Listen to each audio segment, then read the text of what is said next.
کہ جب ہم نے سمجھ لیا ہے کہ انسان جو ہے وہ مادی اور روحانی جو وجود ہیں ان کا مجموعہ ہے، یعنی اس کو اس کے دو جو وجود کے حصے ہیں ان کو سیپریٹ نہیں کیا جا سکتا.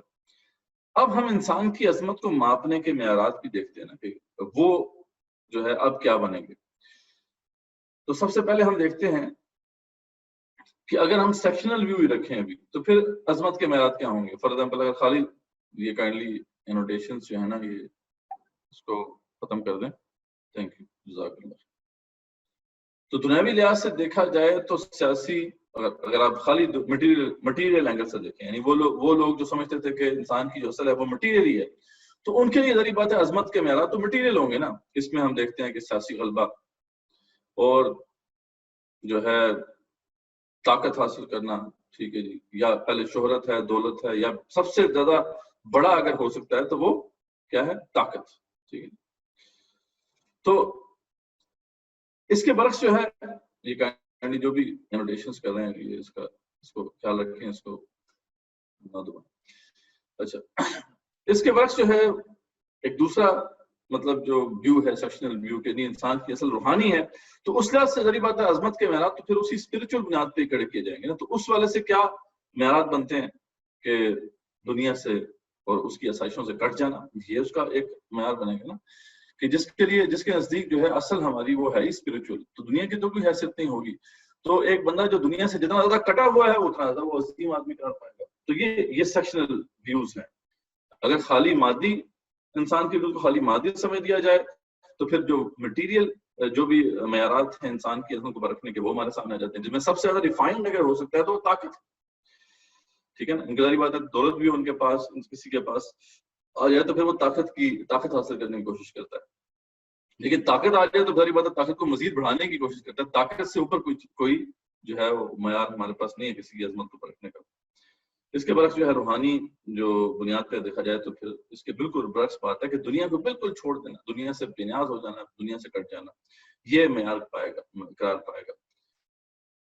تو اب ظاہر بات ہے کہ اگر ہم یہ سمجھ چکے ہیں کہ انسان کی جو حیثیت ہے وہ نہ تو روحانی ہے خالی اور نہ ہی جو ہے وہ مٹیریل ہے یعنی جسمانی، بلکہ it's a combination of both. تو اب ہمارے سامنے کیا بات کھلتی ہے وہ یہ کہ اب جو عظمت کا معیار ہے وہ بھی کمبائنڈ ہونا چاہیے. اب عظمت کا معیار بھی ایسا ہوگا جو بیک وقت وہ دنیاوی لحاظ سے بھی سب سے ٹاپ کا ہونا چاہیے اور روحانی لحاظ سے بھی سب سے بلند تر ہونا چاہیے. تو یہ ایک ہی بنتا کہ انسان کے پاس طاقت تو ہو لیکن وہ اپنی ذات کے لیے نہ اسے حاصل کر رہا ہو بلکہ کسی اور بلند تر مقصد کے لیے اسے حاصل کر رہا ہو. اور یہی وہ معیار ہے کہ جس کے اوپر جب ہم پرکھیں گے تو پھر رسول اکرم صلی اللہ علیہ وسلم ہی ٹاپ پر نظر آئیں گے.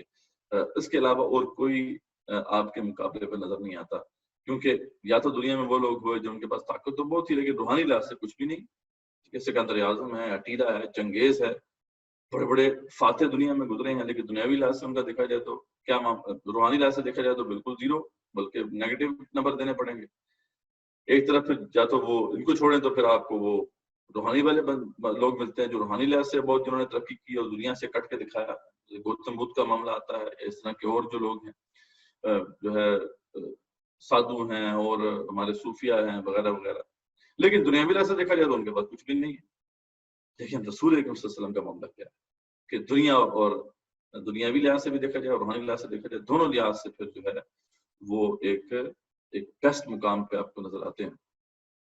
اور اسی کانسیپٹ کو پھر علامہ اقبال نے ایکسپلین کیا ہے کہ اسے علامہ اقبال فقر کہتے ہیں. ایک ہے فقیری، ٹھیک ہے، ایک فقر وہ ہے جو صوفیہ ہمیں بتایا کرتے تھے کہ دنیا سے کٹ جاؤ، دنیا کو چھوڑ دو اور جو ہے اللہ اللہ کرو بس، ٹھیک ہے. لیکن ایک فقر وہ ہے جو کہ انبیاء رسول علیہ السلام کا فقر تھا کہ دنیا بھی ہے. آپ صلی اللہ علیہ وسلم معاملہ دیکھیں تو پورا حجاز آپ کے نیچے، ٹھیک ہے، پورا حجاز آپ کے نیچے.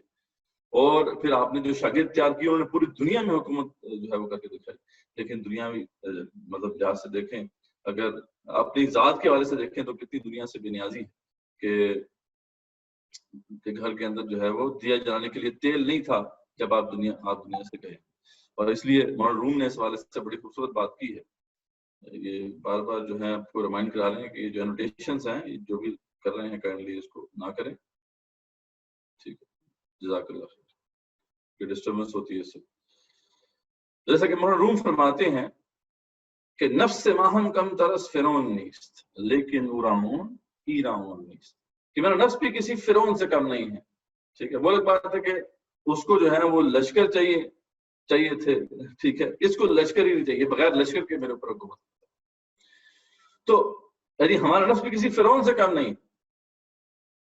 وہ ایک بات ہے کہ اس کو لشکر مل گیا جس کے پاس لشکر نہیں. تو اصل بات یہ ہے کہ انسان کے پاس طاقت ہو تو پھر پتہ چلے گا نا کہ وہ واقعی ایک ایسا بندہ ہے جو دنیا سے بے نیاز ہے. ایک بندے کا طاقت ہے ہی نہیں تو وہ کلیم کرتا ہے کہ میں دنیا سے بے نیاز ہوں, تو وہ اس کا جو کلیم ہے وہ ایک جھوٹا کلیم ہے. یعنی ایک بندہ ہے ہی فقیر اور وہ کہے جی کہ میں نے فقر اختیار کیا ہوا ہے, یہ تو کوئی بڑی بات نہ ہوئی نا. ہاں, ایک بندے کے پاس سب کچھ ہو پھر بھی وہ فقر اختیار کر کے دکھائے تو پھر بات سمجھ میں آئے گی کہ واقعی یہ ہے جو بندہ جو ہے صحیح معنوں میں فقیر ہے. جیسے کہ عمر بن خطاب کا معاملہ ہے کہ 3 براعظموں پر حکومت تھی اور پیبند لگے ہوئے کپڑے پہنے ہوئے تھے, تو پتہ چلا کہ بھائی فقیری کیا ہوتی. ٹھیک ہے, تو یہ ہے جو بات اس کو سمجھنے کی ضرورت ہے. تو یہی بات جو میں نے آپ کے سامنے واضح کی کہ حقیقی فقر کے بارے میں اس تصور کو درست کرنے کے بعد کوئی بھی اگر تاریخ کا غیر جانبدارانہ تجزیہ کرے تو اس سے معلوم ہو جائے گا کہ رسول اللہ صلی اللہ علیہ وسلم عظیم ترین انسان, ان کے علاوہ اور کوئی عظیم انسان آپ کو نظر نہیں آتا. اور یہ صرف ہم نہیں کہہ رہے, یعنی یہ وہ بات ہے کہ اگر کسی غیر مسلم نے بھی اس بات کا ادراک کر لی, یعنی انسان کو صحیح معنوں میں اگر کوئی غیر مسلم ہی سمجھ گیا اور انسان کی عظمت کو پرکھنے کا صحیح معیار اگر کسی غیر مسلم نے بھی سمجھ لیا تو اس نے بھی اس بات کی گواہی دی کہ آپ صلی اللہ علیہ وسلم جو ہے وہ ٹاپ پر ہے. ٹھیک ہے, تو اس پہ ابھی ہم جو ہے آگے دیکھتے ہیں. ایک تو ظاہر بات ہے کہ اس حوالے سے اقبال کا ایک بڑی خوبصورت ایک نظم ہے فقر کے اوپر, وہ ذرا دیکھ لیتے ہیں تاکہ جب بات مزید واضح ہو جائے پھر انشاءاللہ ہم پوچھیں گے آپ سے کہ یہ بات آپ کو کس حد تک سمجھ میں آئی. تو اقبال کہتے ہیں کہ فقر سکھاتا ہے صیاد کو نخچیری اور ایک فقر سے کھلتے ہیں اسرار جہانگیری. یعنی ایک فقر تو وہ صوفیہ والا فقر ہے, وہ تو چنگے پرے جو شکاری ہے اس کو شکار بنا دیتا ہے, صیاد کو ہی نخچیر بنا دیتا ہے. اور ایک فقر وہ ہے جس سے دنیا چلانے کے راز معلوم ہوتے ہیں, یہ ہے انبیاء کا فقر علیہ السلام کا. تو یہ 2 فقر مختلف ہیں. اقبال کہتے ہیں تو مکس نہ کیا جائے. اور ایک فقر سے قوموں میں مسکینی اور دل کی, ایک فقر وہ ہے جو قوموں کو سکھایا جاتا ہے ان کو مسکین بنانے کے لیے, ان کو جو ہے کمزور کرنے کے لیے. ٹھیک ہے, اور ایک فقر سے مٹی میں بھی جو ہے اکسیر کی کیفیت پیدا ہو جاتی ہے. اکسیر وہ الکیمی میں مشہور تھا, ایک ایسا مادہ جو مٹی کو بھی سونا بنا دیتا تھا. تو ایک فقر وہ ہے جو بالکل ایک ایسا بندہ جس کے اندر کچھ بھی موجود نہ ہو اس کے اندر بھی وہ ایسی صلاحیتیں پیدا کر دیتا ہے کہ وہ ایک بہت بڑا لیڈر بن جاتا ہے. اور ایک فقر ہے شبیری, اس فقر میں ہے میراث مسلمانی سرمایہ شبیری. تو ایک فقر جو ہے حسین کا بھی فقر تھا. ٹھیک ہے, ایک بہت بڑے عظیم مقصد کے لیے اپنا جو ہے جان دی, اور ایسی حالت میں جان دی کہ بالکل بے یار و مددگار کوئی ان کا ساتھ دینے کو تیار نہیں تھا. یہ بھی تو ایک فقر ہے, لیکن یہ فقر اس فقر سے بالکل مختلف ہے. ایک بندہ جو ہے وہ کسی خانقاہ میں بیٹھ کے یا کسی غار کے اندر اس نے اپنے آپ کو چابک مار کے مار دیا, یا پھر جو ہے بھوکا پیسہ رہا جیسے کہ روحانیت میں تصور تھا. تو وہ بھی تو ایک مطلب ہے کہ کوئی بندہ اس کے پاس نہیں تھا, بیار و مددگار اس حالت میں وہ مرا. ایک ہے حسین بھی شہید ہوئے, لیکن فرق کتنا بڑا ہے. ایک بہت عظیم مقصد کے اللہ کے دین کے غلبے کے لیے اپنی جان کھپا کے دنیا سے گیا, اور ایک بندے نے بس ویسے ہی جان کھپا کے جو ہے اپنی جان اللہ کی سپرد کر دی. تو یہ فقر دوسرا ہے.